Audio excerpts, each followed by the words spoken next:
Comme tous les soirs, c'est encore un plaisir de vous retrouver à ce rendez-vous de l'information. Madame, Messieurs, bonsoir. Dans l'actualité de ce soir, Port ouvert, édition 2023. L'événement a été officiellement annoncé ce matin au détour d'une conférence de presse. Nous en parlerons dans ce journal. La piste cyclable de l'échangeur de Godomain sera inaccessible pour 5 mois à compter d'aujourd'hui pour les travaux de réhabilitation. Nous vous ferons vivre l'état actuel de la dite piste dans ce journal. Guerre Israël-Hamas, les hôpitaux de Gaza au bord de la rupture. Nous y ferons ensemble une incursion en page internationale. C'est tout pour le sommaire.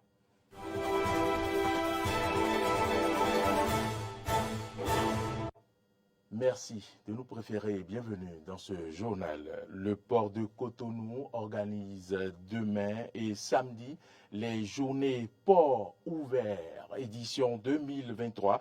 L'événement placé sous le thème « Le port de Cotonou d'hier » aujourd'hui a été officiellement annoncé ce matin au détour d'une conférence de presse à laquelle Clémence Tonoukouen a assisté. Suivez son compte rendu. Cet événement est une occasion pour faire découvrir et redécouvrir la plateforme portuaire, présenter ses projets à court, moyen et long terme et lever le voile sur le port de Cotonou. Ces journées vont permettre, entre autres, de promouvoir l'industrie et les métiers portuaires et participer à la promotion de la destination Bénin.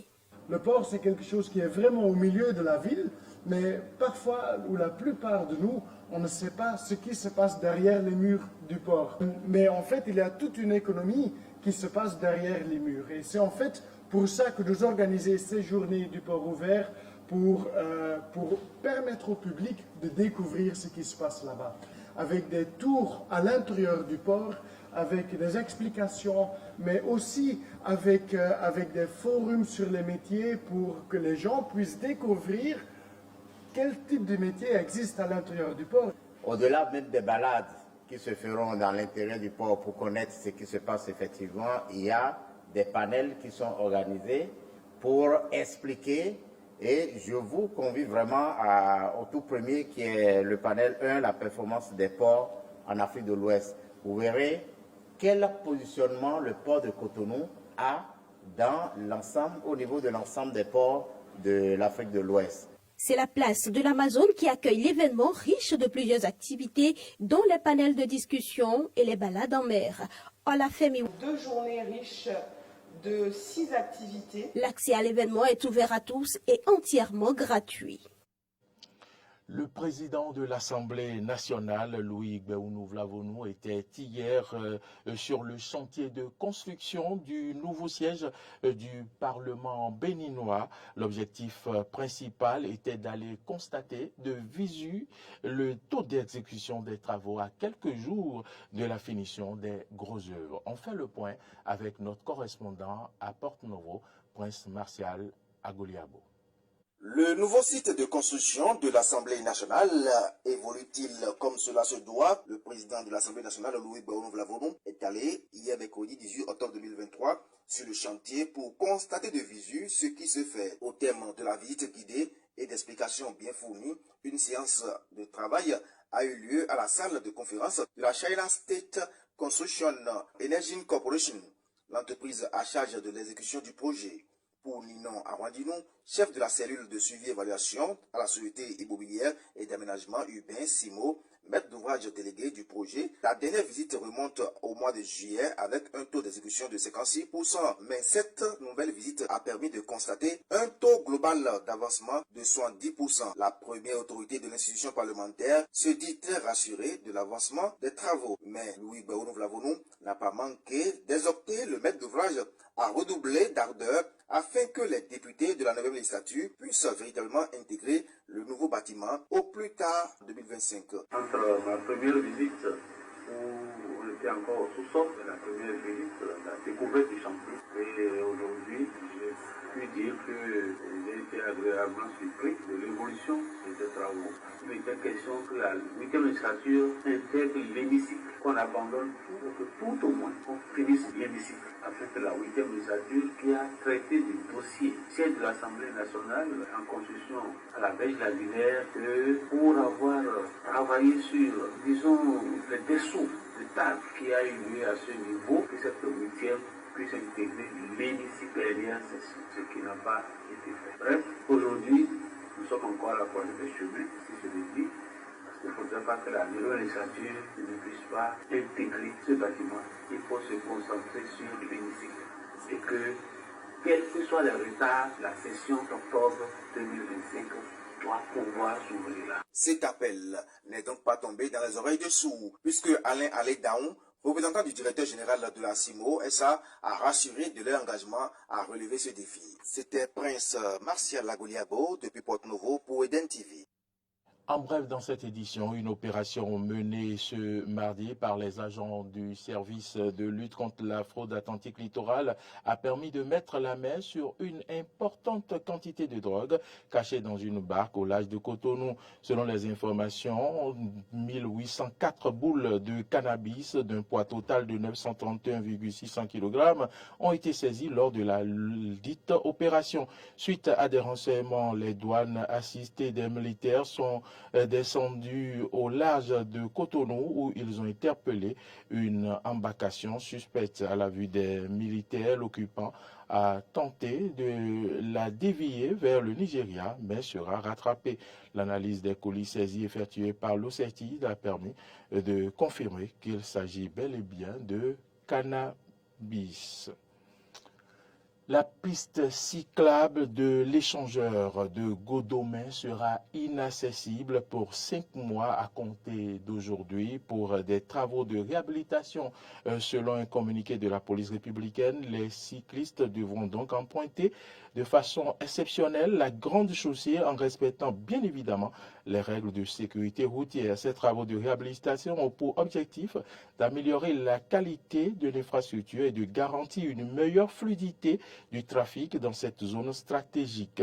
Et parlant justement de cette piste cyclable, elle est effectivement dans un état désastreux. Je vous invite à travers ce reportage de Arthur Windo à voir à quoi elle ressemble actuellement. Nous sommes ici à Godomain, sur la traversée de l'échangeur, prenant par la piste cyclable. C'est vraiment impraticable. Et ça fait déjà, je dirais même des années que la voie est ici. Elle est dégradée, elle n'est pas dans un bon état piteux. Vraiment, on devait faire appel à une société de la place dans notre pays pour arranger ça. Les usagers de la piste cyclable de l'échangeur de Godomain ne peuvent pas attendre mieux du ministre Evéré Romain. Nous lançons vraiment un appel aux autorités compétentes de venir voir l'état de la voie et de nous aider, nous les riverains de la zone, pour que les choses aillent, et pour que les citoyens puissent avoir accès librement à cette voie-là. Déjà, je pense que déjà ils pratiquent cette voie. Il y a certains dirigeants qui habitent à Calavi, donc ils vont forcément prendre par ici. Et non, ils doivent constater que la route n'est pas en bon état. Piste dégradée, pavée affaissée. Au guidon, les usagers roulent tantôt à droite, tantôt à gauche, pour éviter les nids de poules et les bosses. Jusqu'à quand vont-ils vivre ce calvaire? Nous comptons quand même sur la promptitude du gouvernement pour sauver les populations. Voilà qui est fait et donc il va falloir patienter 6 mois pour donc passer sur une piste vraiment praticable. Le ministère de la décentralisation a servi de cadre hier pour une cérémonie de remise officielle de véhicules au préfet des départements. Le geste est cadre avec le programme d'action du gouvernement et va permettre donc d'équiper les préfets en moyens roulants. Arthur Windo a suivi de bout en bout la cérémonie de remise des clés des véhicules. Suivons ici son compte rendu. La clé du véhicule destinée à la préfecture d'Alada au préfet de l'Atlantique. Tout comme le préfet de l'Atlantique, 11 autres préfets des autres départements ont aussi reçu leur véhicule flambant neuf des mains de Raphaël Akoteyon, ministre de la décentralisation et de la gouvernance locale.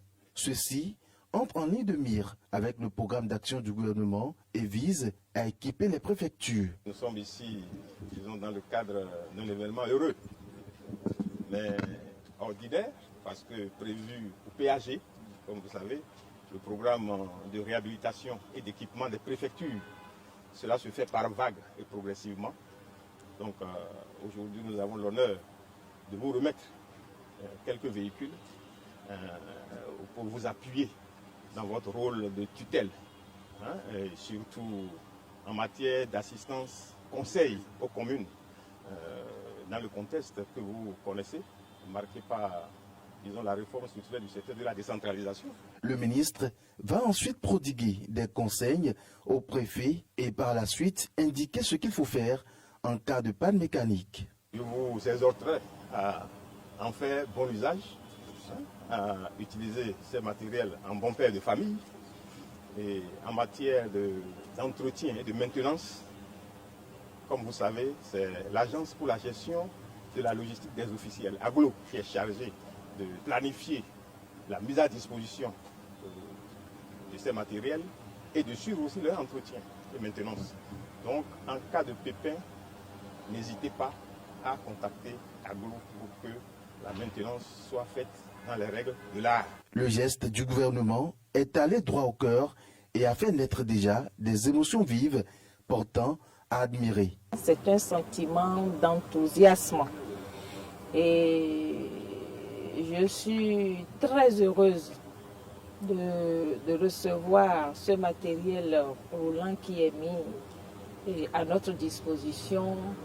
Et je pense fortement que cela pourra nous permettre de jouer efficacement notre rôle d'assistance conseil dans les communes.